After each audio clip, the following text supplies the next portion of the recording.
amazing stuff, and it really literally is. This is that Rajit's Thesaurus. And man,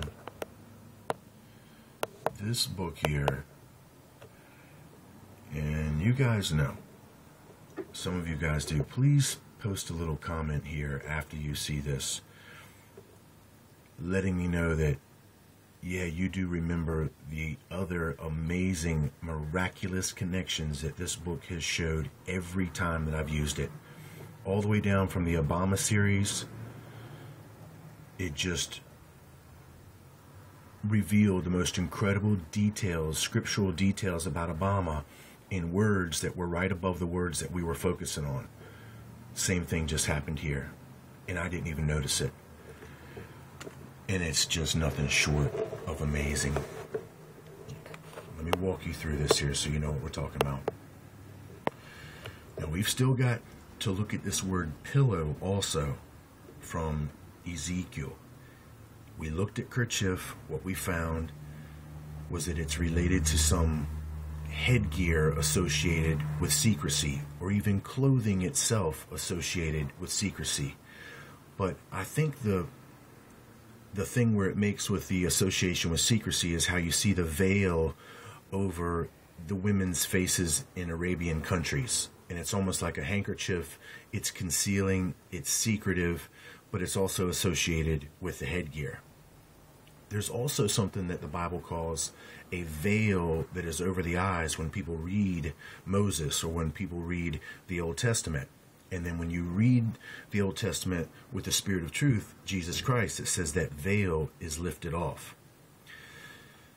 The secret that they're really keeping, as we've said, is what the source of their power is. And that's what you would find in the Old Testament. If you use this discernment, the Spirit of Truth, Jesus Christ, you'll find out that that's not the Father who's angry, wrathful, and vengeful, that this is a representation of the fallen lords who are further representing their Anunnaki forefathers. Israel is described as the stone. Remember the scriptures that talked about that these waters were hid as with a stone, and then Israel is described as the stone, and then we said Israel is trying to hide the source of its power, which is coming from the abyss, which is known as the abysmal waters. So in other words, stone is associated with hiding their power, which is coming from the abyss. Right above kerchief, the word stone. I mean, even the very next number that we could see could even be seen as 666. That's just absolutely incredible. Because we're talking in the entirety of the perspective from this video about Israel being, more importantly, the tribe of Ephraim, which is now called Israel by Jacob's own mouth in chapter 48, 49 of Genesis. Verse 24. Talking about Ephraim, the descendancy of Joseph. But his bow abode in strength, and the arms of his hands were made strong by the hands of the mighty God of Jacob. From thence, meaning from this point forward, after Jacob says this, from this point forward, Ephraim is the shepherd of Israel. As we said, Zechariah 11:17 reveals them as the false shepherd, and then you would time this up with that show American Idol, as America being the material idol for the world. Not only is Ephraim this Egyptian-born descendancy from the high priest of On, not only is Ephraim now the shepherd, but Ephraim is the very stone of Israel. Now, to understand the complexity of this, we go to Job chapter 38, which is all about releasing these beings. And we know who is contracted, if you will, these construction workers, these construction workers, these masons that are even symbolized as the very tools themselves, are contracted to perform the great work to break the seal and to bring this being about. Verse 30, the waters are hid as with a stone, and the face of the deep is frozen. Now that face of the deep that's frozen, really this is split up into two separate sections. I told you there's two separate abysses, one that is spiritual, one that is material. The material civilization is the face of the deep that is frozen. That's the North Pole. That's where this great army of the North is going to come from. Now the waters are hid as with a stone. Who's the stone that's hiding the waters? Just as we saw with the symbolism with the witch's hat that is now symbolizing this serpent, which is rising up and even rising up further from the abysmal waters. And we've got the scripture to show you that. That's right there. The waters are hid as with a stone. From this point forward, Ephraim is going to be the stone of Israel. Look where it's getting its blessings from. Blessings of the deep that lieth under. Blessings of the breast and of the womb. I wonder whose breasts and whose womb.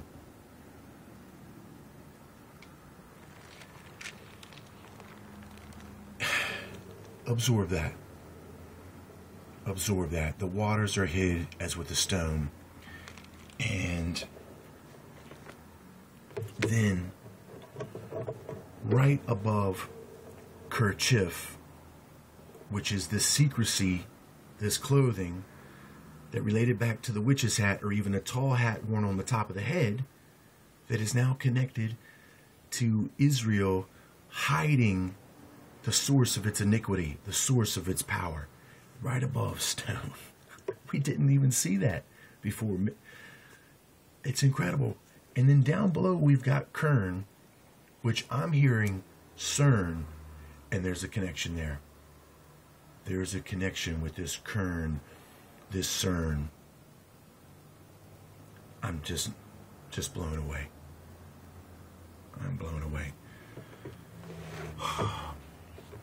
Okay. You see that, and I really do hope that you do. Let's go ahead and show you some other things real fast here before we move forward.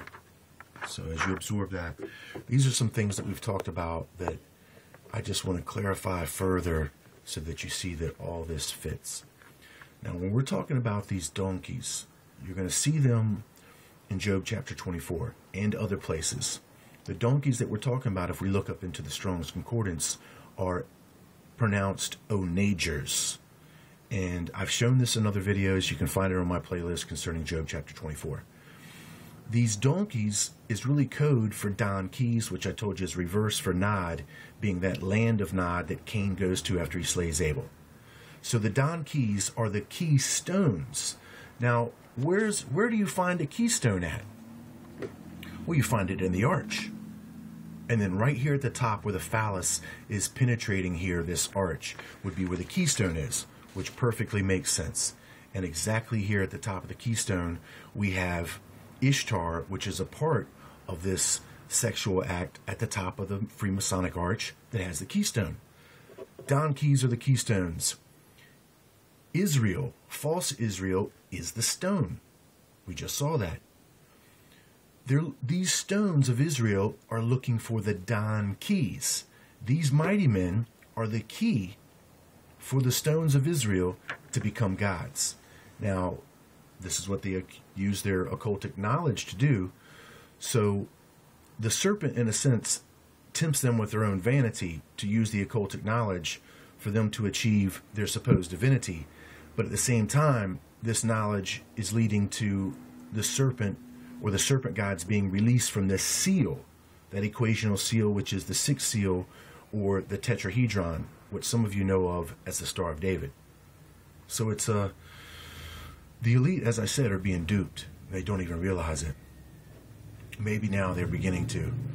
So these stones of Israel are looking for the keys, or the Don keys, the genetic code, the lords of the rings, because they have the discernment, discern, to be able to use this knowledge and produce these beings into the material realm.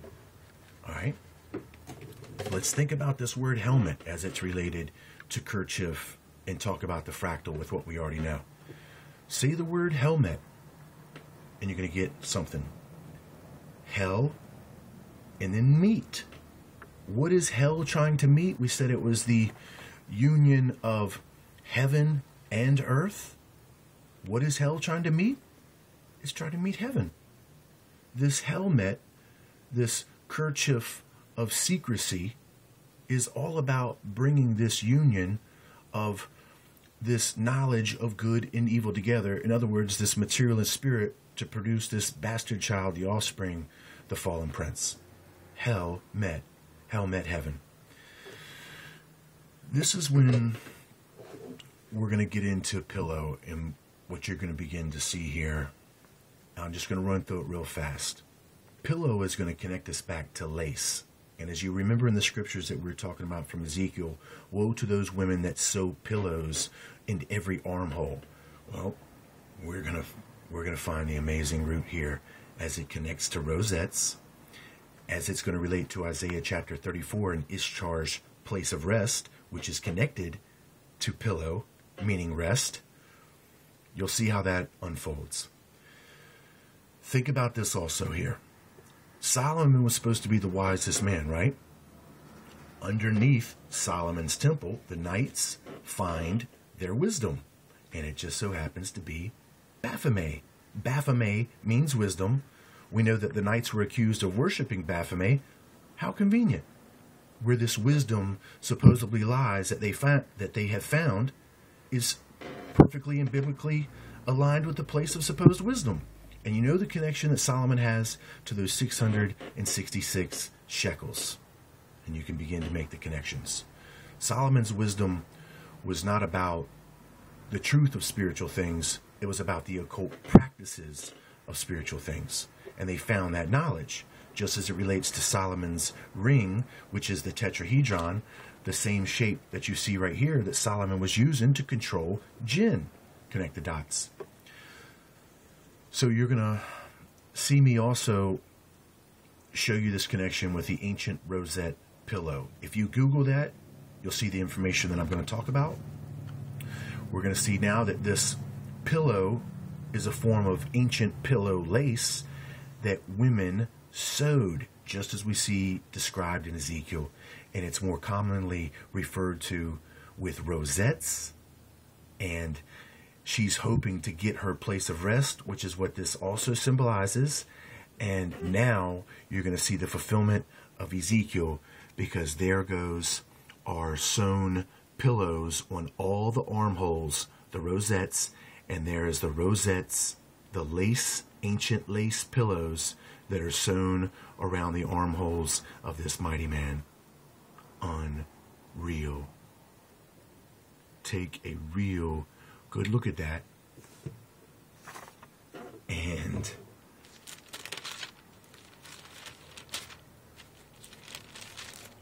recap what we have seen.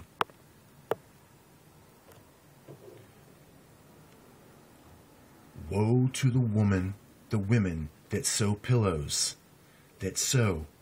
And then we're talking about what they're actually sewing is these laces of rosettes. And at the same time, it's connected to these making of the kerchiefs upon the head of every stature to hunt souls, these ancient magicians. And the rest of this just does not get any less intense.